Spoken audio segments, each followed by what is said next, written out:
इस कहानी की शुरुआत होती है समुद्र से दूर एक अनजान टापू मरीज के पास से गुजर रहे एक जहाज में खड़े दो लोग आपस में बात कर रहे होते हैं। जॉन डॉक्टर प्रवीण से कहता है, डॉक्टर प्रवीण, लगता है हम करीब आ गए हैं। तभी डॉक्टर प्रवीण कहते हैं, ठीक कहा जॉन, डिवाइस की रेडियो एक्टिव तरंगे और तेज दिख रही हैं। वो ऊर्जा पत्थर यानी मनी यही कहीं है। तभी जॉन बोलता है, विश्वास नहीं हो रहा, हम अपनी मंजिल के इतने करीब हैं। तभी डॉक्टर प्रवीण बोलते हैं, हमें सावधान रहना होगा, ये जगह बहुत ही खतरनाक है। यहाँ जिसने भी आने की कोशिश की उन्हें यहाँ के खूंखार आदिवासियों का सामना करना पड़ा। तभी जॉन बोलता है, लेकिन हमारे पास आधुनिक हथियार और ट्रेन सिक्योरिटी है, इनका सामना बेगवार आदिवासी थोड़े ही कर पाएंगे। फिक्र करने की कोई जरूरत नहीं है। कुछ देर बाद उस बड़े से टापू के जंगल में वो दोनों पहुंच जाते हैं। तभी जॉन बोलता है, सामने कोई है, शायद इस जंगल की रहने वाली कोई आदिवासी। तभी डॉक्टर प्रवीण उस आदिवासी को रोकते हुए बोलता है, ए तुम, हम लोग तुमसे दोस्ती करने आए हैं, हमसे डरने की जरूरत नहीं है। इतने वीरान और घने जंगल में उस खूबसूरत महिला को देखकर हैरान रह जाते हैं दोनों। फिर डॉक्टर प्रवीण बोलता है, ये औरत तो बहुत ही ज्यादा खूबसूरत है, ये आदिवासी तो लगती ही नहीं। तभी वो औरत बोलती है, कौन हो तुम लोग, यहाँ कैसे आए? तभी जॉन बोलता है, ये तो हमारी भाषा जानती है, ये कैसे हो सकता है?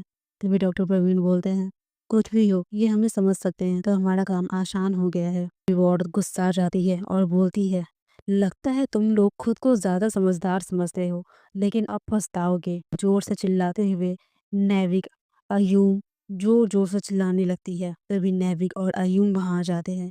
उस महिला के पुकारते ही दोनों नुमाइंदे वहां खड़े हो जाते हैं। तभी वो तीनों बोलते हैं, तुम बेवकूफ इंसानों ने यहाँ आकर बहुत बड़ी गलती कर दी और अब तुम्हें कोई नहीं बचा सकता। और तीनों अपना रूप बदल लेते हैं और तीनों अपने अपने असली रूप यानी नाग रूप में आ जाते हैं। तभी प्रवीण अपने सिक्योरिटी को ऑर्डर देता है, खत्म कर दो इन्हें, ये शैतान, इन्हें खत्म कर दो। सिक्योरिटी सिक्योरिटी, हमला करो इन पे। तभी उनके सिक्योरिटी में दो लोग आपस में बात कर रहे होते हैं, ऐसी चीज से हमारा कभी सामना नहीं हुआ, तो क्या हुआ, बस इनका काम तमाम करने पर ध्यान दो। वो सारे तीनों सांप सारे सिक्योरिटी को मार देते हैं। सिक्योरिटी में से एक आदमी चिल्लाते हुए बोलता है, गोली चलाओ उन पर, गोली चलाओ। तभी वो बोलता है कोई आदमी, गोलियां उन पर काम नहीं कर रही हैं। तो तीनों सांप मिलकर सिक्योरिटी के सभी लोगों को मार देते हैं। अयूम और नेविक ने सभी सैनिकों को मार दिया था। तभी जॉन, डॉक्टर प्रवीण और उनके साथ जो एक और आदमी होता है, वो तीनों जमीन पर गिर जाते हैं और बोलते हैं, प्लीज प्लीज हमें छोड़ दो, हमें छोड़ दो, हम यहाँ दोबारा कभी नहीं आएंगे। तभी वो औरत चिल्लाते हुए बोलती है, तुम यहाँ दोबारा आ भी नहीं सकते, क्योंकि आज तुम्हारी मौत यही होने वाली है, इंसानों। और ऐसा बोलते ही वो तीनों नाग उन तीनों इंसानों को मार देते हैं। जिसके बाद कहानी का दूसरा भाग शुरू होता है। कहानी भारत के शहर मुंबई की है। जीव वैज्ञानिकों का सम्मेलन हो रहा होता है, जिसके मंच पर खड़े एक साइंटिस्ट सभी लोगों का स्वागत करते हैं और बोलते हैं, आप सभी का स्वागत है। आज तक हमें बस यही लग रहा था कि हम मानवों की अकेली प्रजाति बचे हैं, लेकिन ये हमारी गलतफहमी है। इस रहस्यमयी दुनिया में बहुत सारी चीजें हमारी समझ से परे है। तो चलिए मैं आपको कुछ दिखाता हूँ। हाल ही में हमें दक्षिण भारत और मिस्र के कुछ हिस्सों में कुछ कंकाल मिले हैं जो चौंका देने वाले हैं। इनमें से कुछ मानव रूपी जीव उड़ सकते हैं, कुछ बहुत विशाल थे और कुछ आधे जानवर थे। इन सब में सबसे ज्यादा रोचक ये कंकाल है। ये प्रजाति अपनी चमड़ी का रंग बदल सकते थे और इनमें विष तंत्रिका भी हुआ करती थी, यानी कि ये हमारी कहानियों के इच्छाधारी नाग जैसे थे। चौंकाने वाली बात यह है कि ये कंकाल महज 200 साल पुराने हैं।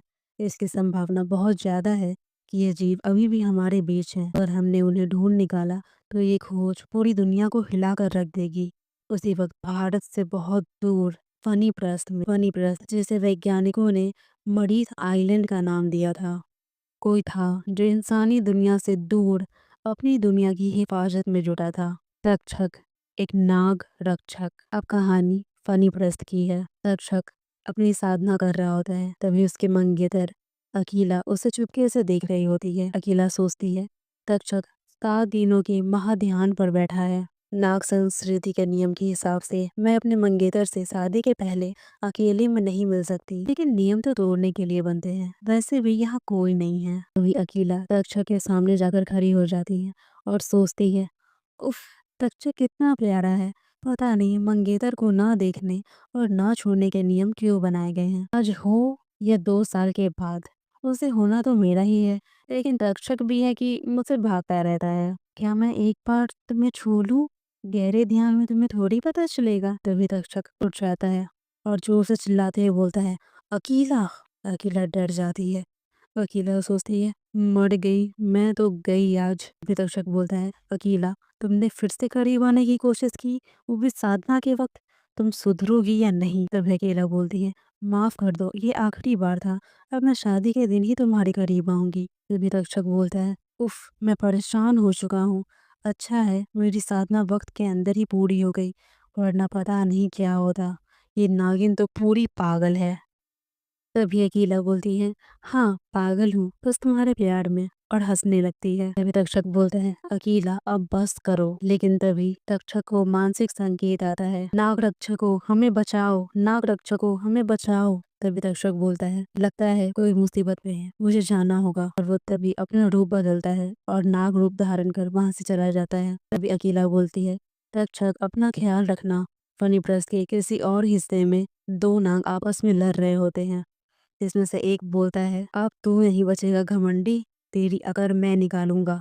तभी दूसरा बोलता है, वो तो अभी पता चल जाएगा। तभी वहां खड़े आसपास के सारे लोग जोर जोर से चिल्लाने लगते हैं, अरे रोको इन्हें, इन्होंने फिर से झगड़ा शुरू कर दिया। तभी उनमें से एक बोलता है, मैंने रक्षकों को मानसिक संकेत भेजा है, वे आते ही होंगे। तभी उसके पास खड़ा एक और आदमी बोलता है, लेकिन तब तक कहीं अपनी जान न ले लें। वो दोनों नाग जो लड़ रहे होते हैं, उनमें से एक बोलता है, अब अगला वार मेरे विष दंत का होगा, कोई आखिरी ख्वाहिश? तभी दूसरा बोलता है, भाड़ में जाओ। तभी रक्षक वहां पहुंच जाता है और जोर से चिल्लाते हुए बोलता है, रुक जाओ तुम दोनों। वो दोनों देखते हैं, तक्षक आ गया तक्षक। दोनों शांति से खड़े हो जाते हैं। तक्षक बोलता है, तुमने फिर से अपनी सीमा लांघी है, पिछली बार भी मैंने तुम्हें मना किया था। तभी वो दोनों बोलते हैं, मुझे मुझे माफ कर दो। तभी वहां पास में खड़ी एक छोटी बच्ची रोते हुए बोलती है तक्षक से, तक्षक रुक जाइए, मैंने ही गलती से शिकार करते वक्त छत्र की सीमा में चली गई थी, जिस वजह से ये झगड़ा हुआ था।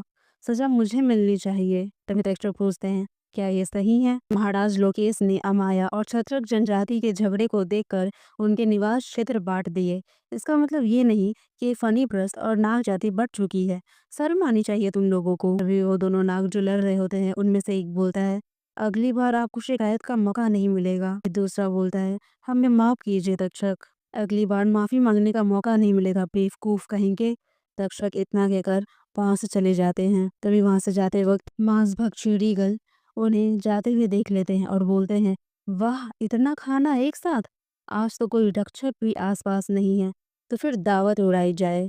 मांसभक्षी रीगल जो नागों के जानी दुश्मन थे, वो उनके पास आते हैं। तभी तक्षक बोलते हैं, नागखोर रीगल, मुझे इनकी आहट कैसे नहीं मिली? बाकी के नाग रक्षक भी गायब है, मुझे इनसे अकेले ही लड़ना होगा, वरना ये कई नागों की जान ले लेंगे। नागों को खाने वाले, वो जोर जोर से चिल्लाते हुए बोलते हैं उस रीगल को। तक्षक बोलते हैं, ये भी पता चल जाएगा, मैं अकेला ही तुम लोगों के लिए काफी हूँ। तभी रीगल और तक्षक के बीच काफी लड़ाई होती है। रीगल तक्षक से बोलते हैं, तुम अकेले हो हमारा मुकाबला नहीं कर सकते, आज हमारा चारा सबसे पहले तुम ही बनोगे। तभी तक्षक बोलते हैं, ये अभी पता चल जाएगा, मैं अकेला ही तुम लोगों के लिए काफी हूँ। कुछ नाग सैनिक भी तब तक वहां पहुंच चुके थे। सारे नाग सैनिक वहां पहुंच जाते हैं। उनमें से एक बोलता है, बाकी के नाग रक्षक नहीं आए, तक्षक अकेले कब तक उन रीगल का सामना कर पाएंगे। तभी उनमें से एक और बोलता है, हम सैनिक यहाँ सिर्फ चौकीदारी करने के लिए नहीं है, चलो उनकी मदद करें। रीगल और तक्षक के बीच जोरों शोरों से लड़ाई हो रही होती है। तभी अयूम नाग रक्षक है वहां पहुंच जाता है और बोलता है, मैं भी आ रहा हूँ तक्षक, अब तो इन दरिंदों की खैर नहीं। 2 नाग रक्षक और नाग सैनिकों के सामने रीगल की एक न चली। रीगल हार जाते हैं और वो वहां से चले जाते हैं। तभी तक्षक अयूम से बोलते हैं, भाग गए कमीने, इस बार फिर से हमने इनकी अच्छे से धुलाई की, हमारे लोगों को नुकसान तो नहीं हुआ। तभी अयूम बोलते हैं, नहीं, कुछ थोड़े घायल हैं लेकिन सभी जिंदा हैं। तभी तक्षक बोलते हैं, देखा मैंने तुम लोगों को कहा था, दुश्मन हमारे अंदर नहीं बाहर है, अगर हम एकजुट नहीं रहे तो हम खत्म कर दिए जाएंगे। तभी वहां खड़े सारे लोग बोलते हैं, हम आपकी बातें समझ गए तक्षक, आगे से हम इसका ध्यान रखेंगे। लेकिन कुछ लोग इस बात से सहमत नहीं थे। वो दोनों नाग जो लड़ रहे होते हैं, उनमें से एक बोलता है, हाँ कोरी बातें, ये कुछ भी कह ले, हमारे जज्बात नहीं बदलने वाले। तभी दूसरा बोलता है, हमें हमारा मकसद याद है, एक दिन हम उसे पूरा जरूर करेंगे। तभी तक्षक अय्यून से बोलते हैं, बाकी के रक्षक कहाँ झक मार रहे हैं? आज तो मुझे सच में लगा कि ये रीगल मेरी बोटी बोटी नोच डालेंगे। तभी अय्यून बोलते हैं, बहुत बड़ी गड़बड़ हुई है, तुम्हें चलकर देखना चाहिए। नागों की पवित्र जगह नाग मंदिर। तक्षक वहां पहुंचते हैं। वो अय्यून से पूछते हैं, कैसे हुआ ये सब, किसने किया? तभी अय्यून बोलते हैं, ये सब तारोस ने किया है। तभी तक्षक बोलते हैं, भैया ने? ऐसा मुमकिन नहीं है, वो ऐसा नहीं कर सकते। तभी अय्यूम बोलते हैं, अफसोस इसी बात का है तक्षक, तारूस ने मणि की भी चोरी की है और इस दौरान उसने किरीट को भी मार डाला। तक्षक आश्चर्य में बोलते हैं, क्या किरीट की हत्या, मणि की चोरी, भैया के हाथों? यानी कि फणिप्रस्थ का कानून उन्हें गद्दार साबित कर देगा। और उसके बाद तभी उन दोनों को न्यायालय का बिगुल सुनाई देता है। न्यायालय का बिगुल सुनते ही वो दोनों वहां से दौड़े निकल पड़ते हैं। अय्यूम बोलते हैं, कार्रवाई शुरू हो गई है, हमें अब चलना चाहिए। फणिप्रस्थ के न्यायालय में दोनों पहुंच जाते हैं। वहाँ दो औरत और एक मोटा सा आदमी बैठा होता है। वो आदमी बोलता है, हमें बड़े दुख के साथ कहना पड़ रहा है कि हमारा बेटा किरीट अब इस दुनिया में नहीं रहा। हमारी पवित्र नागमणि भी चुरा ली गई। इन सब के पीछे बस एक ही शख्स है, उसका नाम है तारूस। न्यायालय अब आगे की कार्रवाई शुरू करे। न्यायाधीश रानी अनफिशा, महारानी विरूपा और महाराज लोकेश थे। रानी अनफिशा महाराज की दूसरी बीवी थी। वो बोलती है, कितने अफसोस की बात है, सिर्फ मनी के लिए अपने चचेरे भाई की जान ले ली। या फिर उसका मकसद फणिप्रस्थ के अगले वारिस को खत्म करना था।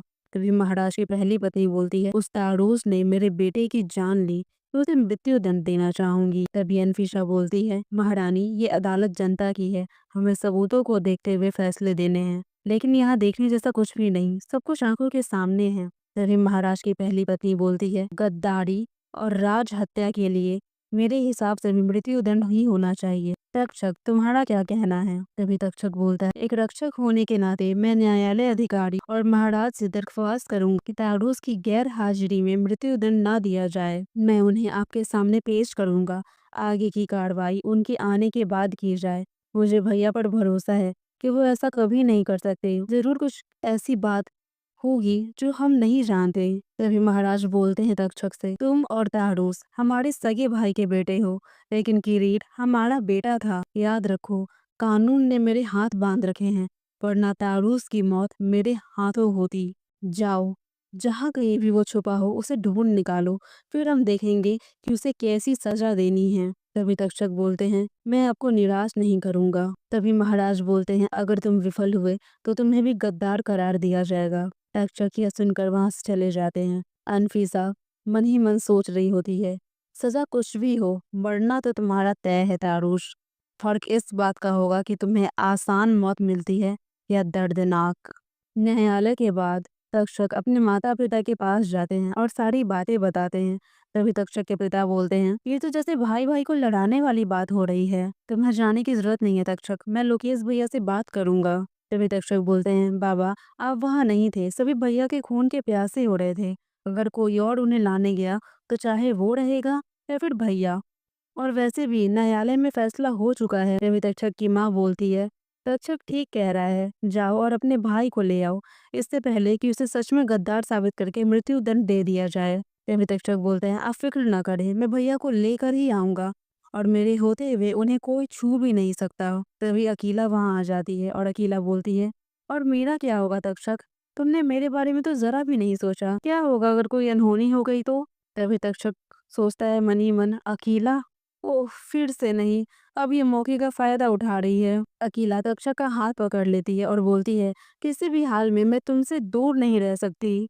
तक्षक लड़कियों से दूर रहता था, चाहे वह उसकी मंगेतर ही क्यों ना हो। तभी तक्षक की माँ रोने लगती है और रोते हुए बोलती है, ये दोनों मुसीबत के वक्त भी एक दूसरे का दामन थामे हुए हैं। तभी तक्षक के पिता बोलते हैं, हाँ सही कहा, लेकिन पता नहीं हमारी खुशियों को किसी की नजर न लग जाए। भगवान करे सब ठीक हो जाए। तक्षक मन ही मन सोच रहा होता है, मुझे यहाँ तारुस भैया की फिक्र है, इसे सनक सूझी है, ये पागल होने के साथ साथ छिछोरी भी है। तभी तक्षक अकीला से बोलता है, मुझे अभी जाना है, अपने प्यार का सैलाब संभाल कर रखो। तभी अकीला बोलती है, लेकिन तक्षक वहां से चला जाता है और बोलता है, जान बची तो लाखों पाए। तक्षक समुद्र किनारे पहुंच जाता है अपनी नाव के पास और बोलता है, अब थोड़ी ही देर में मैं पूरा समुद्र पार कर सकता हूँ, लेकिन मुझे नहीं पता कि भैया इस वक्त कहाँ छुपे होंगे। तभी एक दिल दहला देने वाली भयंकर आवाज सुनाई देती है। तभी तक्षक सोच ही रहा होता है ये आवाज तो। तभी वहां गरुड़ आ जाता है। तभी वो गरुड़ अपने असली रूप में आ जाता है और बोलता है तक्षक से, कहो कैसे हो लंगोटिए। तभी तक्षक गुस्सा आ जाता है और बोलता है, उल्लू कहीं के, मैंने तुझे कितनी बार कहा मुझ पर ऐसे मत झपटा कर। तभी गरुड़ बोलता है, थोड़ी ठंड रख मेरे प्यारे, मैं गरुड़ हूँ, मुझसे और क्या उम्मीद कर सकता है। वैसे भी तेरे अलावा और कौन है मेरा, काश मैं नागिन होता तो तुझसे ही शादी कर लेता, क्या बोलता है। अभी तक चक बोलता है, मजाक छोड़, तारूस भैया को ढूंढ कर लाना है। उन्हें किरीट की हत्या और मणि की चोरी का दोषी माना जा रहा है। तभी गरुड़ बोलता है, क्या बात कर रहा है, लेकिन तारूस भैया ऐसा कैसे कर सकते हैं। उस नलायक किरीट को तो वो कितना प्यार करते थे। तभी तक्षक बोलता है, मुझे भी ऐसा ही लगता है, उन्हें शायद फंसाया जा रहा है। अगर मैंने जल्दी नहीं किया तो बड़ी मुसीबत हो जाएगी। तभी गरुड़ बोलता है, देख मेरे हिसाब से फनीप्रस्थ के सबसे नजदीक भारत देश है। अगर नजदीकी शहर की बात करें तो वहाँ का मुंबई शहर है। तभी तक्षक बोलता है, तो फिर मुझे रास्ता बता, मैं वहाँ सबसे पहले जाऊंगा। गरुड़ बोलता है, बढ़िया है, फिर तू अपनी खटारा नाव छोड़, मैं तुझे अपनी हवाई सेवा देता हूँ। तभी तक्षक बोलता है, अबे नहीं, मुझे ज्यादा ऊंचाई से डर लगता है। तभी गरुड़ तक्षक को पकड़ता है और उड़ जाता है और बोलता है, अरे तू हमारी कहानी का हीरो है, उड़ कर देख, रेंगना भूल जाएगा। तभी तक्षक बोलता है, नालायक, मैं तुझे छोड़ूंगा नहीं। तभी गरुड़ बोलता है, मैंने कौन सा तुझे छोड़ने वाला हूँ, मैं तुझे गले लगा कर रखूंगा। अभी जो कि रीगलों का सरदार होता है, उनके पास वो सारे रीगल जाते हैं जो कि तक्षक से युद्ध में हार चुके होते हैं और बोलते हैं अबीजो से, सरदार वो नाग रक्षक हमारी उम्मीद से ज्यादा तगड़े निकले, उसने हमारी अच्छे से मसाज की है, हमारी एक एक हड्डी बोल रही है, भूख के मारे और हालत भी खराब है। सरदार, क्या हम पहले की तरह मछलियाँ नहीं खा सकते? तभी उनका सरदार बोलता है, कायर लोगों की जगह मेरे कबीले में नहीं है, और तुम सभी कान खोलकर सुन लो, अगर हमने नागों का खून नहीं पिया तो हमारा शरीर कुछ ही दिनों में नष्ट हो जाएगा। समय के साथ हमारा शरीर बदल चुका है, समुद्री खाना हमारे लिए जहर की तरह काम कर रहा है। तभी बाकी रीगल बोलते हैं, ठीक है सरदार। तभी वहाँ अनफीशा, अयूम और एक और नागरक्षक वहाँ पहुँच जाते हैं। तभी अनफीशा बोलती है, कितनी अच्छी बात है ये, सही सही वक्त है अभी जो दोस्ती का हाथ बढ़ाने का, क्या ख्याल है तुम्हारा। तभी एक रीगल बोलता है, सरदार खाना खुद चलकर हमारे पास आया है, आप बस हुक्म करें सरदार। तभी अकेला गुस्सा हो जाती है और उस रीगल पर हमला करते हुए बोलती है, मैं खाना नहीं हूँ गंदे कीड़े, लेकिन अगर तुम चाहो तो मैं दावत का इंतजाम कर सकती हूँ। फनीप्रस्थ की दूसरी नाग प्रजाति छत्रक से मुझे कोई हमदर्दी नहीं है। अमाया मेरे लोग हैं जो मिस्र से यहाँ मेरे साथ आए हैं। अगर तुम फनीप्रस्थ की गद्दी हथियाने में मेरी मदद करो तो मैं तुम लोगों का पूरा ख्याल रखूंगी। तभी रीगलों का सरदार अबीजो बोलता है, अगर ऐसी बात है तो मुझे मंजूर है। अनफीशा बोलती है, ठीक है, फिर तुम अपना पहला तोहफा कबूल करो। तभी अनफीशा दो नागों को उन रीगलों के हवाले कर देती है। वो रीगल आपस में बात करते हैं, आज तो मजा आ जाएगा, बहुत दिनों के बाद कुछ अच्छा मिलने वाला है। वो दोनों नागों को वो सारे रीगल मिलकर बोटी बोटी करके खा जाते हैं। वहीं दूसरी तरफ गरुड़ और तक्षक मुंबई शहर पहुंच चुके होते हैं। तक्षक गरुड़ से बोलता है, आज तो तूने मेरी जान ही निकाल दी। तभी गरुड़ बोलता है, एहसान फरामोश, मैंने तेरा कितना वक्त बचाया तुझे पता है, अपनी नाव से जाता तो बुढ़ापे में फनी प्रस्त लौटता। तभी तक्षक बोलता है, मजाक बहुत हो गया, अब काम पर लगते हैं, हमें अब किस तरफ जाना है। तभी गरुड़ बोलता है, पहले अपना चोगा तो बदल ले। गरुड़ बोलता है, हमें इंसानों जैसा दिखना होगा। वहाँ एक शराबी आदमी लेटा होता है, जिसे देखकर गरुड़ बोलता है तक्षक को, देख ऐसा रूप ले ले, वरना लोग तुझे जंगली समझेंगे।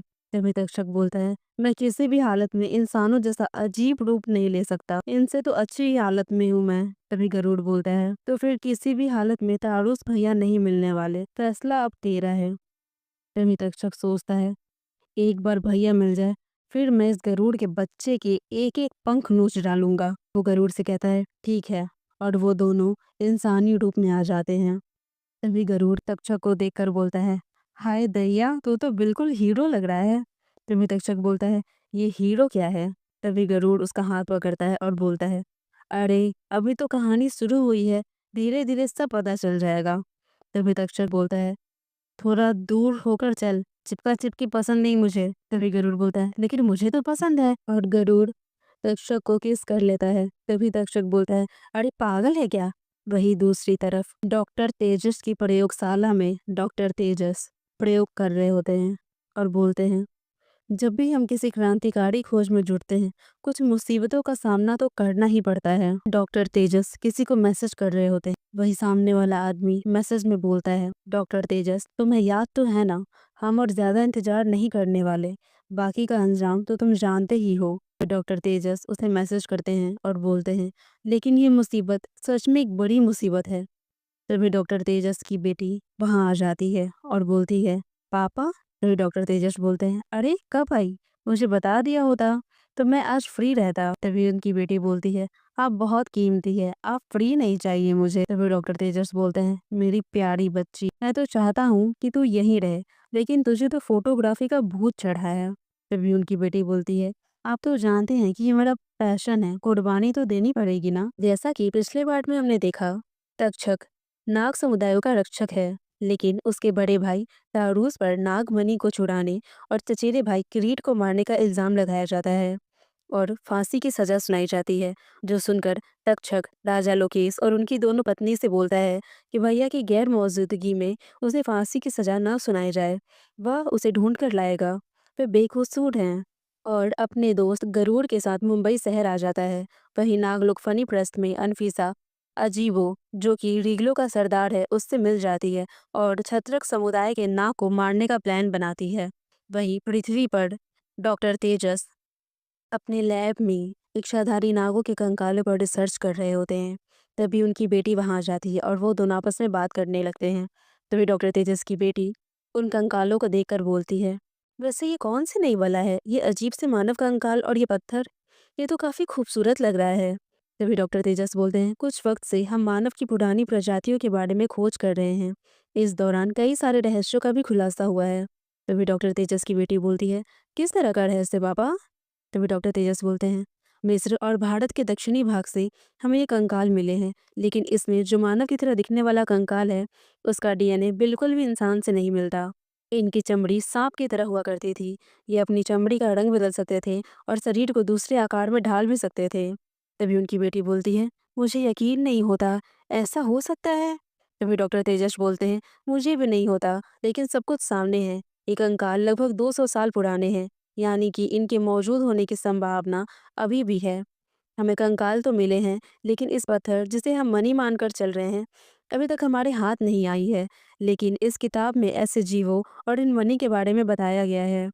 अगर ये जीव मौजूद हैं, तो मनी भी मौजूद होगी। उस मनी में असीमित ताकत है, जिसे हम दैवीय ऊर्जा भी कह सकते हैं।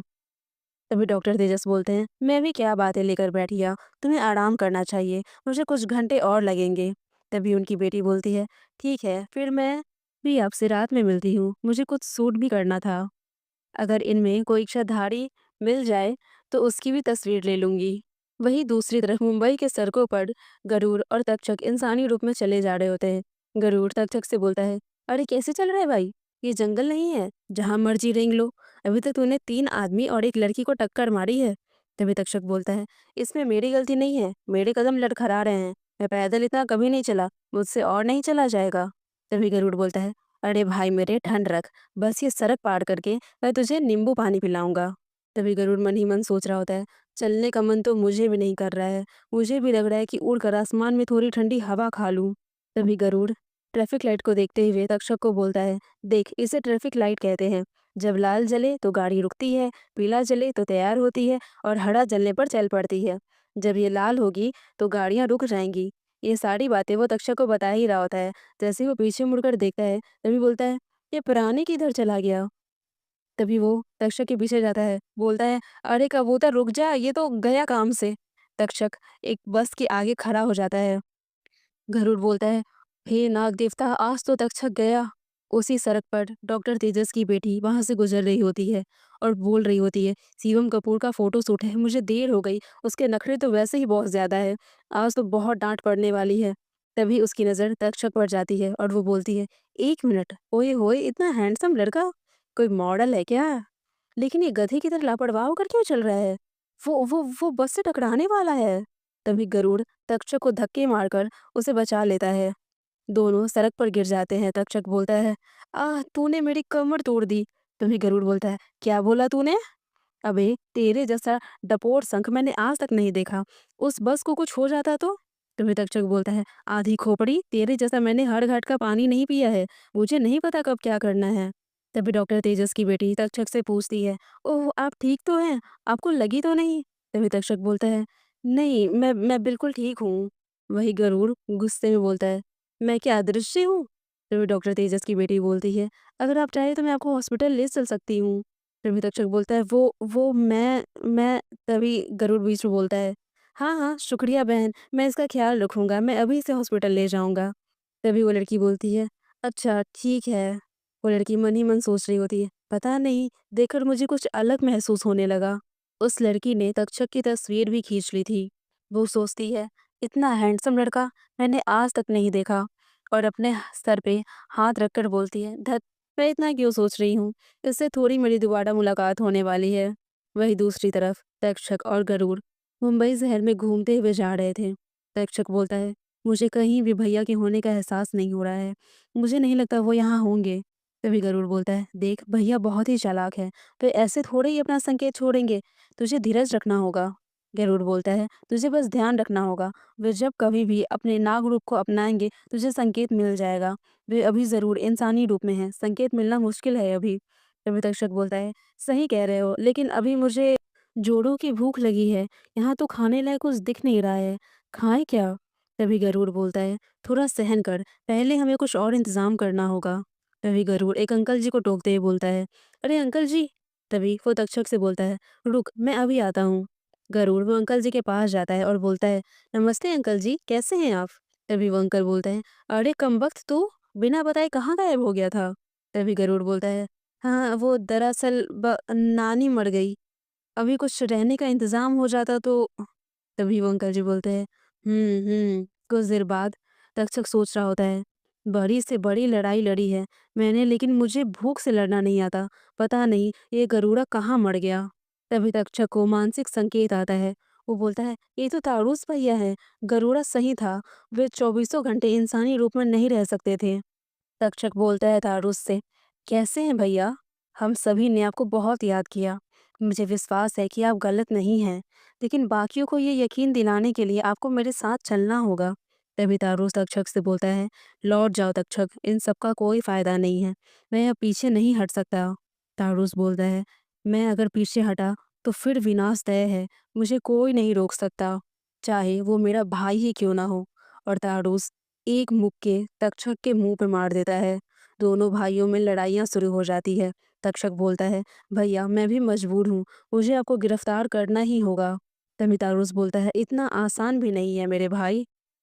तभी तारुस तक्षक को एक मुक्का मारता है और तक्षक के नाक से खून बहने लगता है। तक्षक बोलता है, मुझे भैया से लड़ना ही होगा, वरना मैं उनका सामना नहीं कर पाऊंगा। मुझे माफ कीजिएगा भैया। तक्षक तारुस को बहुत जोर का एक मुक्का देता है। दोनों के बीच काफी लड़ाइयाँ होती है। तभी तक्षक बोलता है तारुस से, आपने फनी प्रस्थ के नियम तोड़े हैं भैया, आपको समर्पण करना ही होगा। तभी तारुस बोलता है, तुम ठीक कह रहे हो तक्षक, लेकिन ऐसा कभी नहीं होगा। और तारूस वहां से भाग जाता है। तक्षक सोचता है, मैंने भैया को हल्के में लिया, मैं भूल गया था कि मानव रूप में मेरी ताकत कम होती है। तभी तारूस भागते हुए बोलता है, अब मेरे पीछे मत आना तक्षक। कुछ देर बाद तक्षक को होश आता है। तक्षक उठता है और बोलता है, आह मुझे इस तरह हारने की उम्मीद नहीं थी। पता नहीं मैं कब से यहाँ पड़ा हूँ। मैं अभी मानव रूप में हूँ, इसलिए चोट को भरने में वक्त लग रहा है। भैया तो निकल गए, अब मुझे जल्द ही उसी जगह पहुंचना होगा जहां गरुड़ा ने मुझे छोड़ा था। वह मेरा इंतजार कर रहा होगा। तभी तक्षक सोचता है, लेकिन तारूस भैया गलत है, ये उल्लू अभी तक नहीं पहुंचा, पता नहीं कहाँ रह गया। तक्षक उसी जगह पहुंच जाता है जहां गरुड़ ने उसे छोड़ा था। वो अपने पेट को पकड़कर बोलता है, उफ मुझे भूख बर्दाश्त नहीं होती है, लेकिन खाऊं भी तो क्या खाऊं? वहाँ पास में ही बहुत सारी खाने की दुकानें थी। तक्षक वहाँ जाता है और बोलता है, यहाँ भीड़ किस चीज़ की है? ये इंसान कुछ तो खा रहे हैं। लगता है ये कोई खाने की चीज़ है, इसकी खुशबू तो यहाँ तक आ रही है। तक्षक एक समोसा उठाकर खाने लगता है और सोचता है, आह, अब जाकर राहत मिली। ये इंसानी खाना तो बढ़िया है। तभी उस दुकान का मालिक जोर से चिल्लाते हुए बोलता है, अरे भाई, यहाँ पैसे पहले देने होते हैं, बिना पैसे दिए सीधे समोसे पर हाथ मार रहे हो। तभी तक्षक बोलता है, ये पैसा क्या होता है? तभी वो दुकानदार बोलता है, अबे मुझसे मजाक कर रहा है, तेरा कॉमेडी सर्कस निकालू क्या? तक्षक सोच रहा होता है, इसकी तो मैं एक नाग रक्षक की बेइज्जती कर रहा है। तभी वहां डॉक्टर तेजस की बेटी आ जाती है और बोलती है, ओ भाई साहब, हाथ हटाओ अपना। ऐसा बर्ताव करते शर्म नहीं आती? इन्होंने तुम्हारी पूरी दुकान निकल ली है क्या? ये लो पैसे और छुट्टे रख लेना। तभी तक्षक उन पैसों को देखकर बोलता है, तो इसे पैसा कहते हैं? तभी डॉक्टर तेजस की बेटी तक्षक से बोलती है, आज फिर आपसे मुलाकात हो गई। अफसोस है, आपको इतनी तकलीफों का सामना करना पड़ रहा है। तभी तक्षक मन ही मन सोच रहा होता है, धत तेरे की, फिर से वही लड़की। आज का दिन सच में अच्छा नहीं है। वो लड़की बोलती है, वैसे किस गांव से हैं आप? तभी तक्षक बोलता है, फनी प्रस्त। तभी डॉक्टर तेजस की बेटी बोलती है, ओह फनी प्रस्त, ये नाम सुना हुआ लगता है। तभी तक्षक बोलता है, अच्छा, सच में? तभी गरुड़ सारा काम खत्म कर तक्षक के पास जा रहा होता है और बोलता है, अब उस भुक्कड़ को कुछ खिला दूं पहले। वहां पहुंचता है तो वो देखता है डॉक्टर तेजस की बेटी फिर वहां खड़ी होती है। वो सोचता है, धत तेरी की, फिर से वही कबूतरी। डॉक्टर तेजस की बेटी तक्षक से बोल रही होती है, आप इतने शर्मा क्यों रहे हैं? और हंसने लगती है। तभी गरुड़ा डॉक्टर तेजस की बेटी से बोलता है, अरे आपसे फिर मुलाकात हो गई दीदी। तभी वो बोलती है, अरे आप? गरुड़ा बोलता है, लगता है हमसे नाता जोड़कर ही रहेंगी। तभी डॉक्टर तेजस की बेटी बोलती है, आप भी ना, दरअसल आपके दोस्त के साथ कुछ प्रॉब्लम हो गई थी, इसलिए मुझे बीच में आना पड़ा। तभी गरुड़ा बोलता है, ओह क्या बात, बहुत अच्छा, आपका बहुत बहुत धन्यवाद।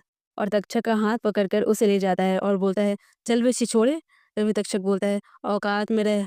वही डॉक्टर तेजस की बेटी मन ही मन सोच रही होती है, एक थैंक यू भी नहीं बोला। कुछ देर बाद तक्षक गरुड़ से बोलता है, मैं तेरे एक एक पंख नोच डालूंगा, मुझे भूखे प्यासे छोड़कर कहाँ गायब हो गया था? तभी गरुड़ा बोलता है, पहले मेरी बात तो सुन ले। तारूस भैया को पकड़ने के लिए हमें यहाँ रुकना पड़ेगा, इसलिए मैंने यहाँ रहने खाने का इंतजाम कर दिया है। तभी तक्षक बोलता है, ओह, तब ठीक है, लेकिन तूने ऐसा किया कैसे? तभी गरुड़ बोलता है, तू भूल गया, मैंने दुनिया घूमी ही नहीं, लोगों से मिला भी हूँ। तभी तक्षक बोलता है, हाँ ठीक है ठीक है। तभी गरुड़ा बोलता है, और यहाँ सब मुझे गौरव के नाम से जानते हैं, और अब से तू तन्मय है। तभी तक्षक बोलता है, क्या? ये कैसा नाम है? तभी दोनों शंकर अंकल के फ्लैट पर चले जाते हैं। शंकर अंकल वही अंकल है जिनसे गरुड़ा मिला था। शंकर अंकल तन्मय से यानी तक्षक से बोलते हैं, हाँ तो तन्मय बाबू, मैंने तुम्हें ये फ्लैट मुफ्त में नहीं दिया है। गौरव ने बताया कि तुम किराया नहीं दे पाओगे, इसके बदले तुम्हें मेरे कैफे में वेटर का काम करना होगा। तभी तक्षक बोलता है, ये कैफे क्या होता है? तभी गरुड़ तक्षक से बोलता है, बस समाज सेवा समझ ले, लोगों को खाने पीने की चीजें परोसनी होती है। शंकर अंकल उन दोनों को चाबी देकर बोलते हैं, ये लो चाबी, फ्लैट की चाबी, और कल से काम पर आ जाना। अपार्टमेंट के बगल में ही कैफे है। काम के बदले फ्लैट में रहना और बचा हुआ खाना मिल जाया करेगा। पैसे की मुझसे उम्मीद मत करना। कुछ देर बाद फ्लैट के अंदर दोनों बैठे बात कर रहे होते हैं। तक्षक गरुड़ को सारी बातें बताता है कि वो कैसे तारूस भैया से मिला। गरुड़ पूरे आश्चर्य में बोलता है, क्या कहा तूने? तू तारूस भैया से टकराया था? तूने तो सब गड़बड़ कर दी। वो यहाँ से खिसक लिए तो? तभी तक्षक बोलता है, वो नहीं जाएंगे। उनकी बातों से ऐसा लग रहा था कि वो मेरा नहीं किसी और का इंतजार कर रहे हैं। उन्होंने मुझे सिर्फ रोका था, कोई और होता तो वे उसे मार देते। तभी तक्षक थोड़ा इमोशनल हो जाता है और बोलता है, तारूस मेरे बड़े भाई नहीं, एक पिता और दोस्त की तरह थे। उन्होंने मेरे हर कदम पर मेरा साथ दिया, मुझे हौसला दिया, लेकिन परिस्थिति ऐसी है कि मुझे उन पर हाथ उठाना पड़ा। तभी गरुड़ तक्षक के कंधों पे हाथ रखते हुए बोलता है, तू फिक्र मत कर, सब ठीक हो जाएगा, लेकिन हमारा भेद खुलना नहीं चाहिए, वरना हमारे लिए खतरनाक हो सकता है। तुझे इंसानी भाषा और इनके तौर तरीके मैं सब सिखाऊंगा। तभी तक्षक बोलता है, तुम ठीक कह रहे हो, पता नहीं और कितना वक्त लगेगा, हमें बहुत सावधान रहना होगा। तभी दरवाजे पर खटखट की आवाज होती है। तक्षक बोलता है, इस वक्त कौन हो सकता है? दरवाजा मैं जाकर खोलूंगा, तुम मेरे पीछे रहना। तभी गरुड़ा बोलता है, हाँ ये बिल्कुल सही रहेगा। तक्षक जाता है और दरवाजा खोलता है। तभी वहां एक आंटी खड़ी होती है। वो आंटी बोलती है, कैसे हो बेटा? मुझे पता चला तुम यहाँ नए आए हो। तभी गरुड़ा बोलता है, आप कौन? तभी वो आंटी बोलती है, मैं मकान मालकिन हूँ, शंकर अंकल की पत्नी। मैं तुम लोगों के लिए खीर लाई हूँ, तुम्हें भूख तो लगी होगी ना? तभी गरुड़ा बोलती है, शुक्रिया आंटी, आपके हाथ का खाना खाए बहुत दिन हो गए।